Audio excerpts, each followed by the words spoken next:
The wrench slipped from 9-year-old Maya Rodriguez's oil-stained fingers as the distant rumble of helicopter rotors cut through the desert morning air above Pine Ridge. Arizona. 20-4 hours earlier, she had been just another poor kid crawling under the hood of a stranger's broken SUV on Highway 191, her small hands instinctively diagnosing what 3 professional mechanics couldn't fix. The stranger, defense contractor Dr. Amanda Chen, had watched in silent amazement as Maya's intuitive genius brought her engine roaring back to life. Now, as twin Blackhawks descended toward her family's weathered mobile home, kicking up clouds of red dust and rattling every window in the neighborhood, Maya realized that sometimes being exceptionally good at something comes with a price nobody warns you about. Quick pause before we continue. Tell us, where in the world are you watching from? If you're enjoying these stories, make sure to hit subscribe because tomorrow's episode is absolutely mind-blowing. The story began 26 hours earlier on a Tuesday afternoon when the ancient school bus wheezed to a stop at the corner of Desert View Road and Highway 191. Maya stepped down onto the cracked asphalt, her backpack stuffed with textbooks she'd already read twice and a plastic bag containing the sandwich she'd saved from lunch. The Arizona sun beat down mercilessly, turning the metal bus stop sign into a furnace that nobody dared touch. "See you tomorrow, Maya," called Mrs. Patterson, the bus driver, a weathered woman whose kind eyes always lingered a moment longer on the children she knew went home to empty refrigerators. "Yes, ma'am," Maya replied, adjusting the straps of her worn backpack. She watched the bus lumber away in a cloud of diesel exhaust before turning toward the cluster of mobile homes that made up the poorest section of Pine Ridge. The Rodriguez family trailer sat at the end of a gravel road, its aluminum siding faded to a dull silver that reflected the harsh desert light like a broken mirror. A small herb garden struggled against the sandy soil beside the front steps, tended by their elderly neighbor, Mrs. Kim, who had somehow coaxed basil and cilantro to grow in this unforgiving landscape. "Afternoon, Maya," Mrs. Kim called from where she knelt among the plants, her sun hat casting shadows across her weathered face. "How was school today?" "It was good, Mrs. Kim. We learned about fractions, but I already knew most of it." Maya paused at the chain-link fence that separated their properties. "Is Mama home yet?" Mrs. Kim's expression softened with the particular sympathy reserved for children who grow up too fast. "Not yet, sweetheart. She picked up an extra shift at the hospital. Won't be home until after 10. Maya nodded, accustomed to the rhythm of her mother's exhausting schedule. Rosa Rodriguez worked double shifts at the Pine Ridge Medical Center whenever possible, chasing overtime hours that might finally add up to something more than just survival.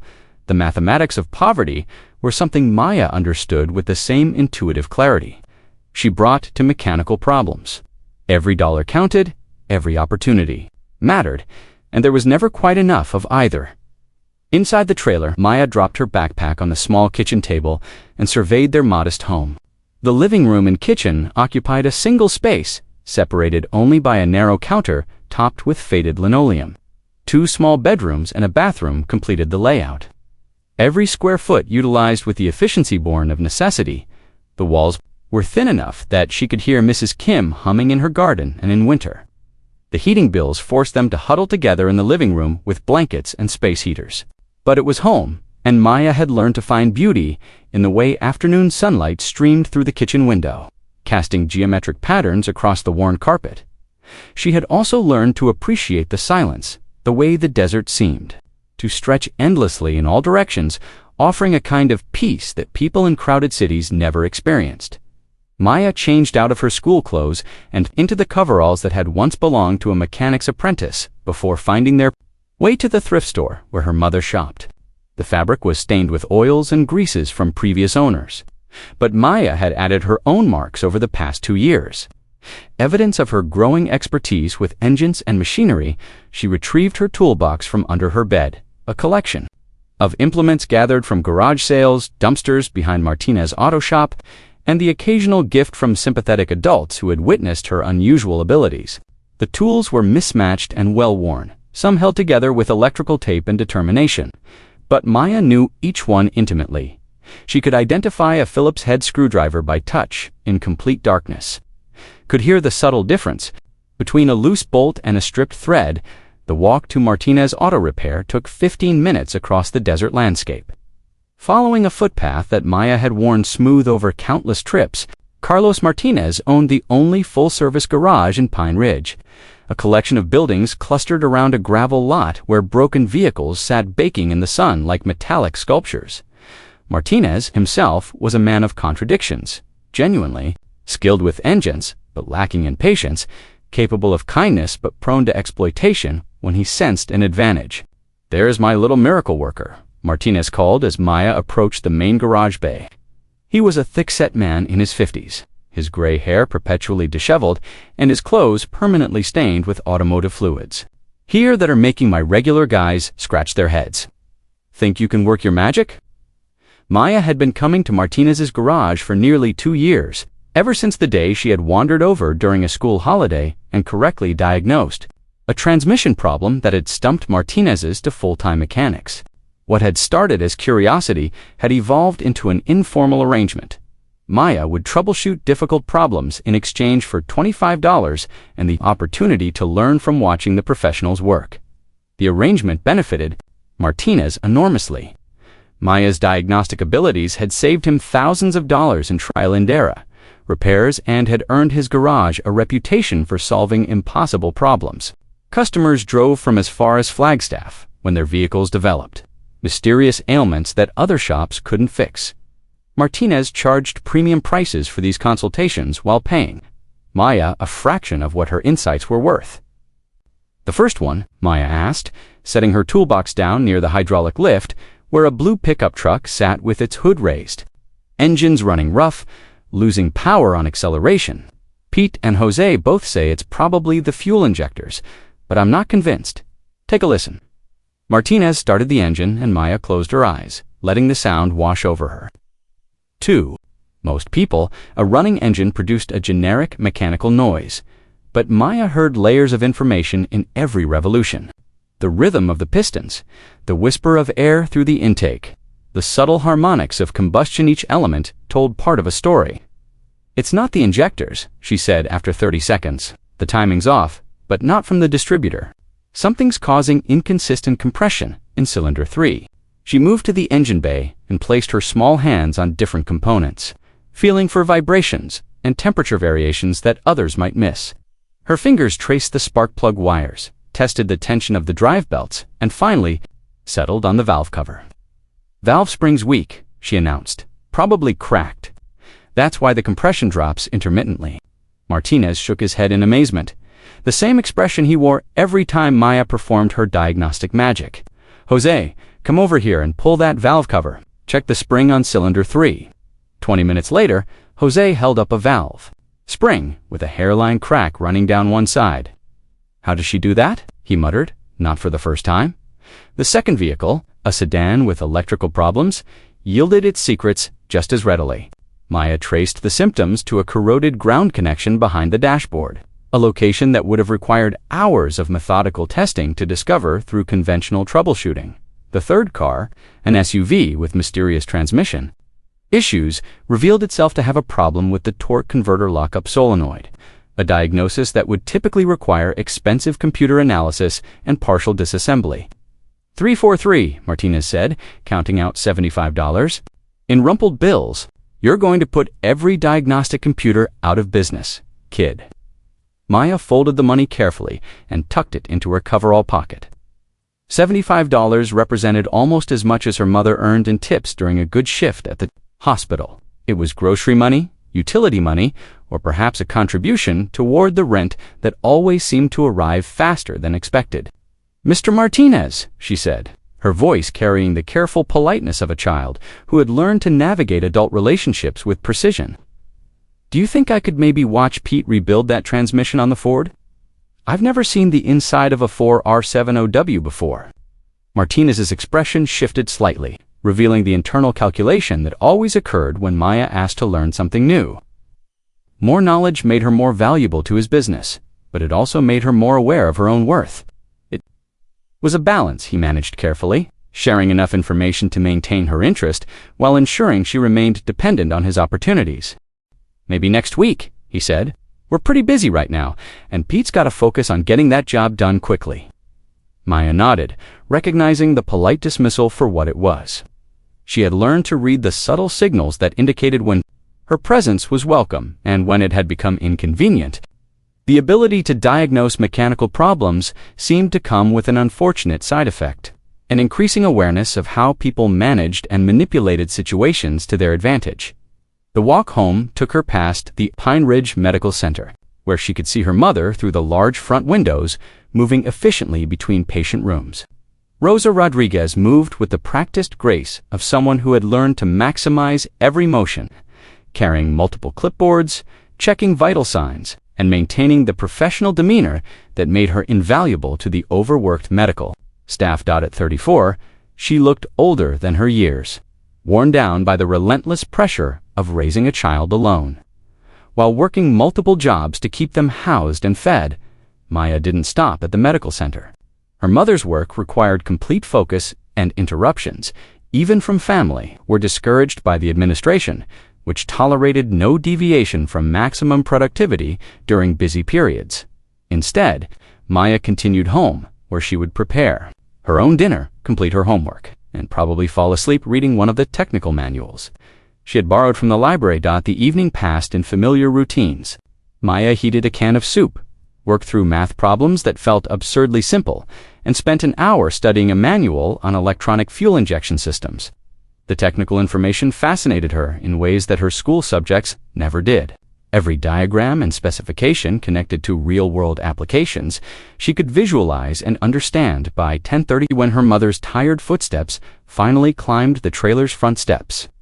Maya was already in bed, listening to the sounds of Rosa's end-of-day routine: the refrigerator opening and closing, water running in the bathroom, the soft groan of the couch springs as her mother finally allowed herself to rest. "How was school today, baby?" Rosa's voice drifted through the thin walls. "It was good, Mama. I helped Mr. Martinez with some cars after school." "That's nice, sweetheart. Did you eat dinner?" "Yes, ma'am. There's soup left if you're hungry." The conversation followed the same pattern every night, a ritual of connection that bridged the hours they spent apart. Rosa Rodriguez loved her daughter fiercely, but the demands of survival left little time for the kind of involved parenting she had imagined when Maya was born. She knew her daughter was exceptional. The teachers had mentioned Maya's advanced abilities, and the situation with Martinez's garage was clearly unusual. But the luxury of nurturing those gifts felt impossibly distant when every day was consumed with earning enough money to keep them afloat. Neither mother nor daughter could have imagined, as they settled into sleep that Tuesday night, that the following afternoon would bring an encounter that would change everything. A broken-down car on a lonely highway. A chance meeting with a stranger whose recognition of Maya's abilities would set in motion events neither of them was prepared to handle. The desert night settled over Pine Ridge with its characteristic silence, broken only by the distant howl of coyotes and the occasional rumble of freight trains crossing the vast Arizona landscape. In the Rodriguez family trailer, two people slept the exhausted sleep of those who had learned to find rest wherever they could claim it, unaware that tomorrow would test everything they thought they knew about their quiet, predictable lives. Telling and preparing this story took us a lot of time, so if you are enjoying it, subscribe to our channel. It means a lot to us. Now, back to the story. Wednesday morning arrived with the same relentless heat that had defined every summer day in Pine Ridge for as long as anyone could remember. Maya woke to the sound of her mother's alarm clock buzzing through the thin trailer walls, followed by the familiar sequence of hurried preparations for another double shift at the medical center. By the time Maya emerged from her small bedroom, Rosa was already dressed in her scrubs, her dark hair pulled back in the practical ponytail that would survive 12 hours of constant movement. "Morning, baby," Rosa said, pressing a quick kiss to the top of Maya's head while simultaneously checking her pockets for her ID badge and pen. "There's cereal on the counter, and Mrs. Kim said she'd keep an eye out for you after school." "I might go help Mr. Martinez again today," Maya replied, pouring milk over the generic cornflakes that represented the intersection of nutrition and economy in their household budget. "He said he might have more work for me." Rosa paused in her preparations, studying her daughter's face with the mixture of pride and concern that had become her default expression whenever Martinez's garage entered their conversations. She understood that Maya possessed an extraordinary gift, something that transcended normal childhood interests in mechanical things. But she also recognized the complex dynamics at play when adults discovered that a 9-year-old could solve problems they couldn't handle themselves. "Just remember what we talked about," she said carefully. "If Mr. Martinez asks you to do anything that doesn't feel right, or if he gets angry about something, you come straight home. You don't owe anybody anything, no matter how much they pay. You." Maya nodded, though they both knew the economics of their situation made such independence more theoretical than practical. $75 here, and there made the difference between paying the electric bill on time and receiving a disconnection notice. Still, Rosa's words served as an important reminder that her daughter's gifts shouldn't come at the cost of her safety or dignity. The school day passed with its usual mixture of boredom and social navigation. Maya's teacher, Mrs. Foster, had long since given up trying to challenge her academically within the constraints of a 4th-grade curriculum designed for average 9-year-olds. Instead, she had developed a system of independent study projects that allowed Maya to explore more advanced concepts while the rest of the class worked through basic arithmetic and reading comprehension. "Maya, I've got some new library books that came in yesterday," Mrs. Forster said during lunch period. "There's one about aerospace engineering that I thought you might find interesting." Mrs. Foster was one of the few adults in Maya's life who seemed to understand that extraordinary abilities came with their own set of challenges. She had taught elementary school in Pine Ridge for 18 years, long enough to recognize when a child was operating on a completely different intellectual level than their peers. More importantly, she understood the delicate balance required to nurture such gifts without creating additional social isolation. "Thank you, Mrs. Foster. I've been wondering about jet engine design," Maya replied, accepting the book with genuine enthusiasm. "Do you think the principles are similar to automotive turbochargers?" Mrs. Foster smiled, though her expression carried a touch of sadness. In a better world, Maya Rodriguez would be in accelerated programs, surrounded by intellectual peers and resources designed to challenge her exceptional mind. Instead, she was trapped in a small desert town where her abilities made her an oddity rather than an asset, valuable primarily for the immediate problems she could solve rather than the potential she represented. The afternoon brought the familiar ritual of the school bus ride, with Maya claiming her usual seat near the front where she could observe the desert landscape rolling past the windows. Highway 191 stretched endlessly toward the horizon, a ribbon of asphalt that connected Pine Ridge to the larger world beyond the mountains. Occasionally, vehicles would pass in the opposite direction, delivery trucks heading to Phoenix Tourist, RVs exploring the backcountry, or government cars on mysterious errands that took them far from main population centers. Today, as the bus approached Maya's stop, she noticed something unusual. A dark SUV sat motionless on the shoulder of Highway 191, its hood raised and steam rising from the engine compartment. A woman in professional attire stood beside the vehicle, holding a cell phone to her ear with an expression of profound frustration. "Looks like somebody's having car trouble," Mrs. Patterson observed, slowing the bus as they passed the stranded vehicle. "Poor lady's probably been sitting out there for hours. Cell service is pretty spotty in this stretch." Maya pressed her face to the window, studying the scene with the automatic interest she brought to any mechanical problem. The steam patterns suggested an overheating issue, but the way the woman was gesturing at her phone indicated she had already tried the obvious solutions. Most people's understanding of automotive problems ended with checking fluid levels and hoping the issue would resolve itself, leaving them helpless when faced with anything more complex.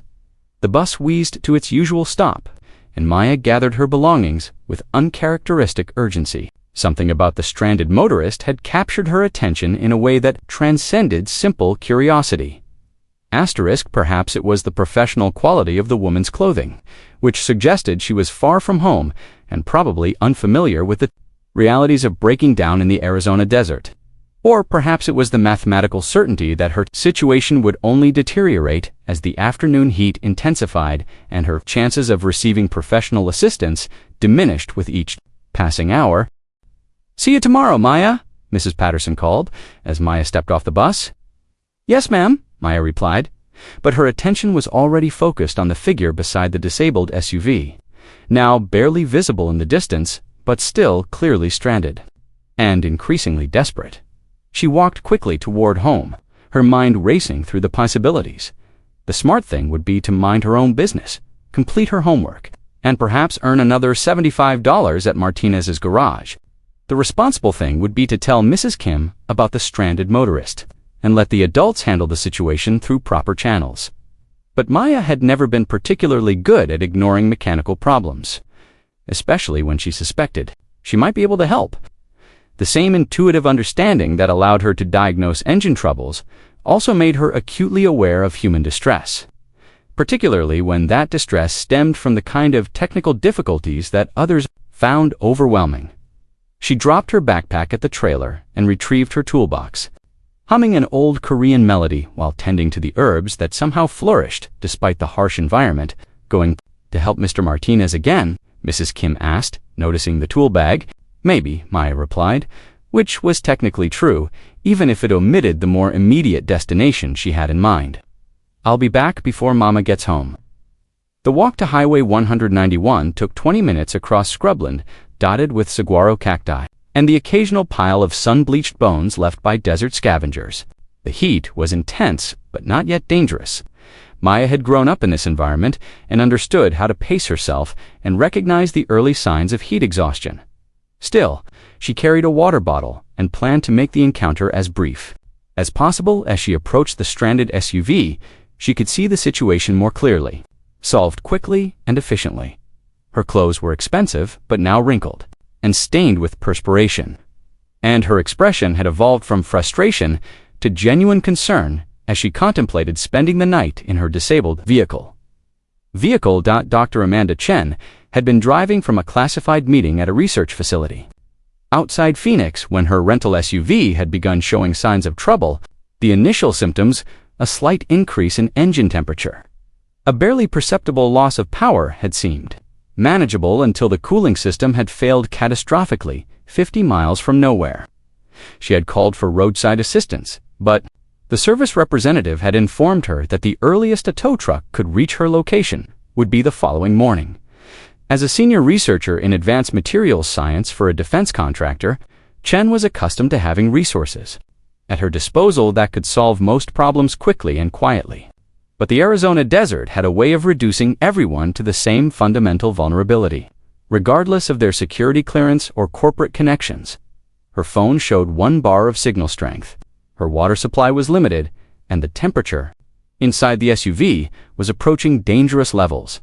She noticed the small figure approaching across the desert before she was close enough to determine her age or gender. In her line of work, unexpected encounters required careful evaluation. The location was remote enough that chance meetings were unusual, and her current mission involved sensitive information that couldn't be compromised. But as the figure drew closer, revealing itself to be a young girl carrying what appeared to be a tool bag, Chen began to reconsider her initial caution. "Excuse me," Maya called when she was still 30 feet away, employing the careful politeness she had learned for dealing with unfamiliar adults. "Are you having car trouble?" Chen studied the approaching child with professional interest. She was clearly local, her clothes and bearing suggesting familiarity with the harsh environment. But there was something unusual in her confidence and the purposeful way she carried her tool bag. Most 9-year-olds would be intimidated by the sight of a stranded adult, especially one whose obvious distress would be apparent even to a child. "Yes, I am," she replied, maintaining the neutral tone she used in uncertain situations. "The engine overheated, and I'm waiting for a tow truck that won't arrive until tomorrow morning." Maya approached the vehicle and immediately began her diagnostic process, though she was careful to maintain a respectful distance from the stranger. The steam had subsided, but she could smell the distinctive odor of overheated coolant and see the puddle of fluid that had leaked onto the asphalt beneath the engine compartment. "Would you mind if I took a look?" she asked. "I'm pretty good with engines, and sometimes there are simple fixes that can get you going again." Chen found herself in an unusual position. Her training emphasized maintaining operational security and avoiding unnecessary interactions with civilians. But her current situation had already compromised her mission timeline significantly. Moreover, there was something about the girl's manner that suggested competence rather than childish curiosity. "I appreciate the offer," she said carefully, "but this seems like a pretty serious problem. The cooling system failed completely, and I'm not sure it's something that can be fixed on the roadside." Maya nodded, acknowledging her concerns while maintaining her focus on the mechanical evidence before her. Sometimes cooling system failures look worse than they are. "Would it be okay if I just listen to the engine for a minute? I won't touch anything without your permission." The request was so polite and professional that Chen found herself agreeing despite her reservations. "Sure, go ahead." Maya moved to the front of the vehicle and asked Chen to start the engine. The sound that emerged confirmed her initial suspicions. The cooling system failure was real, but it had been caused by a secondary problem rather than a primary component failure. She listened carefully to the rhythm of the engine, noting subtle irregularities that suggested the root cause of the overheating. "Can turn it off now," she said after 30 seconds. "I think I know what happened." Chen shut off the engine and studied the young girl with growing interest. Her diagnostic approach had been methodical and professional, far more sophisticated than she would have expected from someone her age. Moreover, her confidence suggested she had significant experience with mechanical problems. "What do you think is wrong?" "Slip and see how there's belt dust around the pulleys. The belt probably needed replacement about 5,000 miles ago, but it was still working well enough that you didn't notice the performance degradation." She traced the belt path with her finger, showing Chen how the slipping belt had failed to maintain proper tension on the water pump pulley. When the pump couldn't maintain adequate coolant circulation, the engine overheated and the remaining belt material failed completely. The good news is that the engine probably isn't damaged. It just needs a new belt and some coolant. Chen stared at the 9-year-old who had just provided a more comprehensive diagnosis than the roadside assistance technician had managed during their 20-minute phone conversation. "That's a remarkably detailed analysis. How did you learn so much about automotive systems?" "I help out at the local garage sometimes," Maya replied, maintaining the careful modesty she had learned to employ when adults questioned her abilities. "Mr. Martinez lets me work on cars that have complicated problems." The statement was true, but understated the reality of her role at Martinez's garage. Chen, however, delivered with the kind of confidence that came from extensive experience rather than theoretical knowledge. "Do you think it's something that could be repaired here?" "I'd need to see if I have the right size belt in my kit, and we'd need coolant to refill the system. But if the engine isn't damaged, it should be fixable." Chen made a decision that would change both of their lives in ways neither could anticipate. What would it take to try? Maya opened her canvas tool bag with the practiced efficiency of someone who had learned to make every motion count. The collection of implements inside told the story of resourcefulness born from necessity wrenches, held together with electrical tape, screwdrivers with worn handles, and a carefully organized collection of salvaged parts that most mechanics would have discarded years ago. But everything was clean, properly maintained, and arranged with a kind of systematic precision that spoke to genuine expertise rather than casual hobby interest. "I've got 3 different belt sizes that might work," she said, pulling out a small collection of serpentine belts in various lengths. "The trick is getting the routing right and making sure the tension is correct. Too loose, and it'll slip again. Too tight, and it'll damage the bearings." Dr. Amanda Chen watched with growing fascination as Maya spread her tools on a clean cloth beside the disabled SUV. Her movements were economical and purposeful, the kind of efficiency that advanced training tried to instill in personnel, but which seemed to come naturally to this 9-year-old desert mechanic. More intriguing was her systematic approach to problem solving. She wasn't simply attempting a quick fix, but rather conducting a comprehensive evaluation of the entire system. "Before we install a new belt," Maya continued, running her small fingers along the various pulleys in the engine compartment, "I need to make sure all the components are properly aligned and that there isn't any other damage that would cause the same problem to happen again." She tested each pulley for smooth rotation, checked the tension on the automatic belt tensioner, and examined the water pump housing for signs of bearing wear or seal leakage. Chen found herself impressed not just by her technical knowledge, but by her methodology. Technicians skip in their eagerness to implement quick solutions. "The water pump seems okay," Maya announced after several minutes of careful inspection. "The bearing seized because of the belt slippage, but it freed up once the pressure was relieved. The seals look good, and there's no play in the shaft. We should be able to get you running again." Chen had spent 15 years in advanced research, much of it evaluating complex systems under pressure, and she had never encountered anyone, regardless of age, who approached mechanical problems with such systematic competence. "Where exactly did you learn to do all this?" she asked. Maya selected the appropriate belt from her collection and began threading it around the various pulleys according to the routing diagram she carried in her memory. "I've been helping Mr. Martinez since I was 7.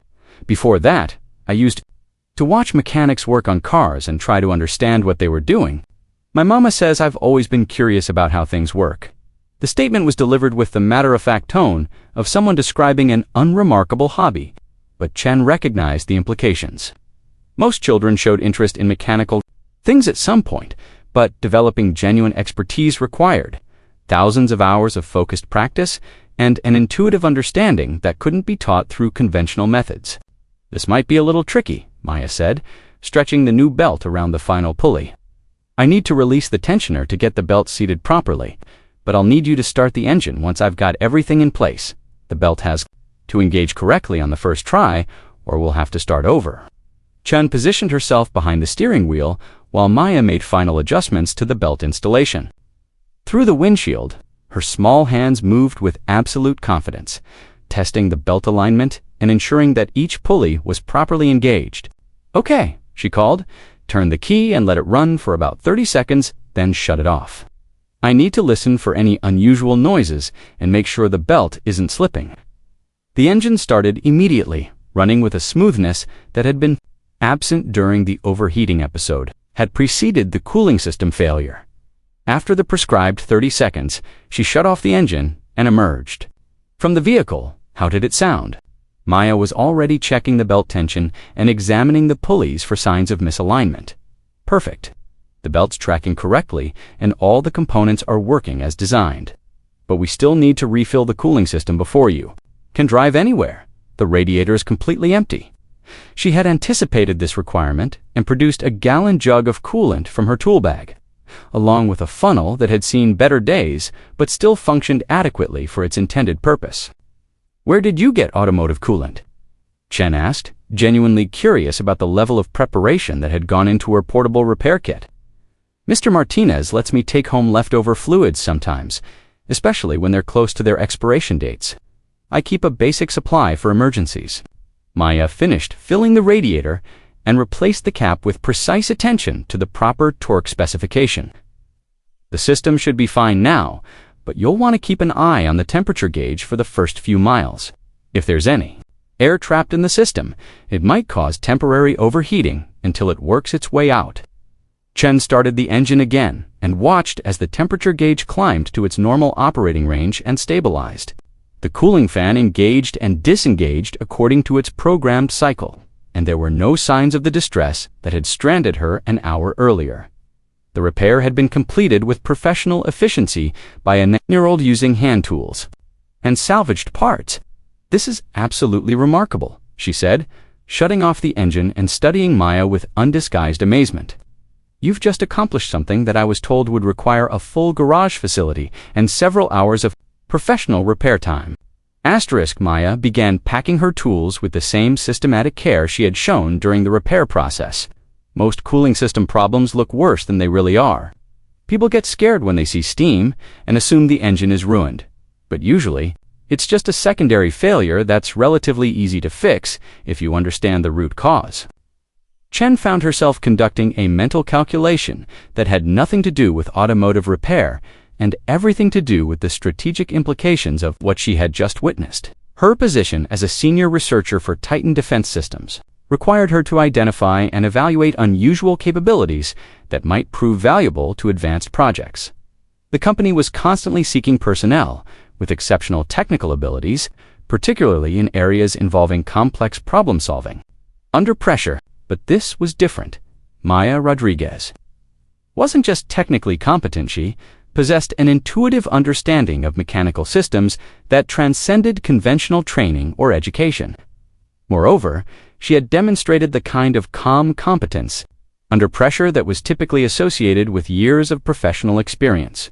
The fact that she was 9 years old made her abilities even more extraordinary. "Maya," she said carefully, "has anyone ever talked to you about the possibility of pursuing advanced technical education with abilities like yours?" There might be opportunities for specialized training that could I'd better get home, Maya interrupted politely but firmly. My mama will be worried if I'm not back by the time she gets off work.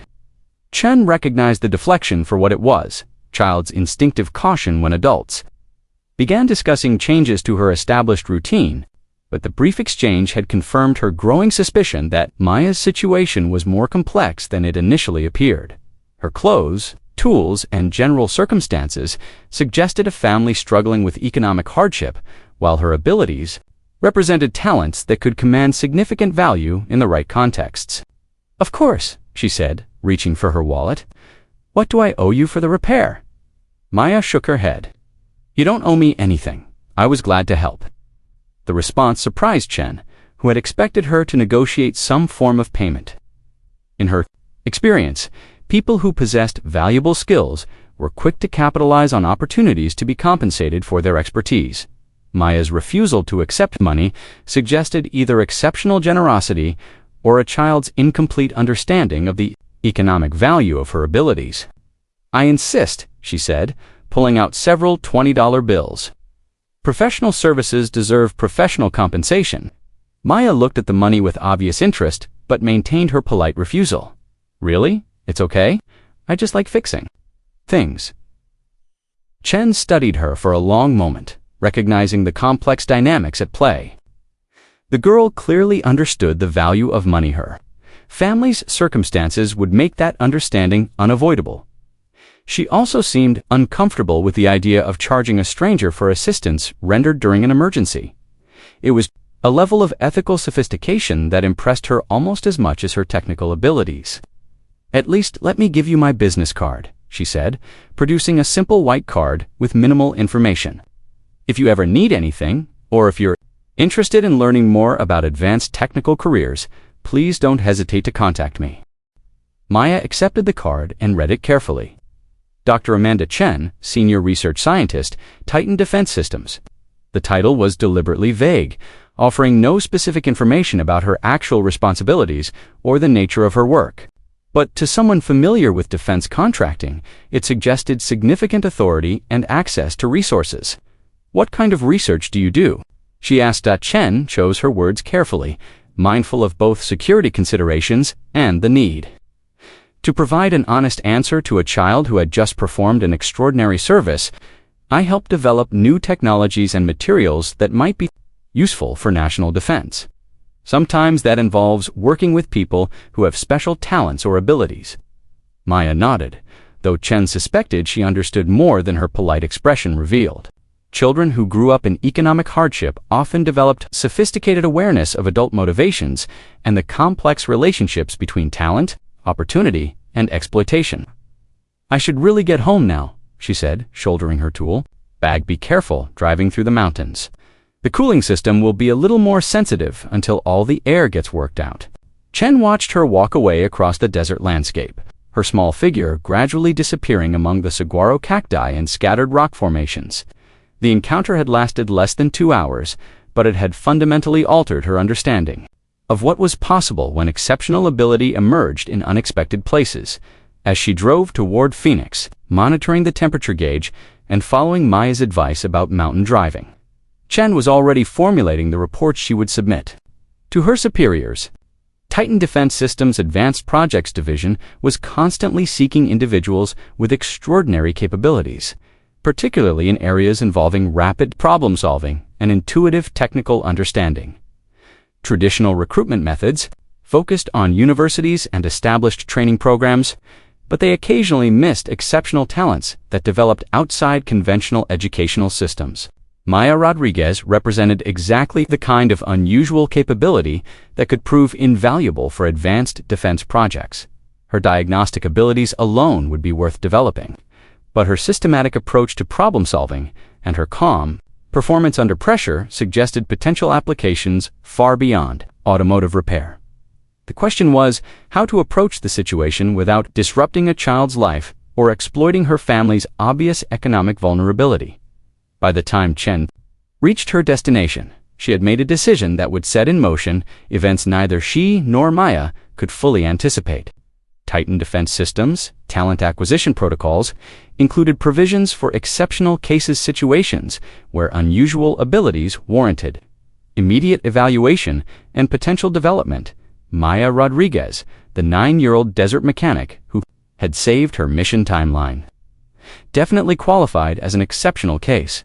The first call she made from her hotel room was to Director General Patricia Hayes, her immediate superior, and the officer responsible for advanced capability assessment.